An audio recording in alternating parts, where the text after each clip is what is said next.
Amir avtosavdoda sizlar uchun arzon narxga yaxshi Lada 2108 mashinasi okalar ko'rishingiz mumkin. Mashinaning yili 91-yil. Kraska holatiga keladigan bo'lsa, okamiz toshni bilmasaganlar polniga roziman deyaptilar. O'zingiz uchun tekshirtirib, prerka qildirib olasizlar. Yumshoq bololiq bo'lgan, balonlar ham zo'r holatda turibdi. Ko'rishingiz mumkin. Okalar ikkita eshikli bo'ladi. Eshigi ham kattagina ekan, ko'rishingiz mumkin. Xo'p, chexol ko'rib polni solingan, magnitofon kolonka, video registrator, mashinaga hudlargacha ham ustanovka qilingan.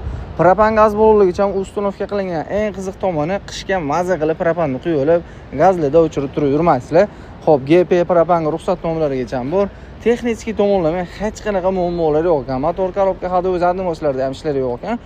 O'zingiz uchun bir qator tekshirtirib, prerka qildirib olasizlar. 50 partiyada sizlar xohlagan dokument bo'ladi. Narxi shikoyat bo'ldi okalar. Narxini sizlar maza qilib minishingiz uchun rovni 11 million so'm baholadik. Egalar nomerlarini qoldiramiz, telefon qilib barak qilishingiz mumkin.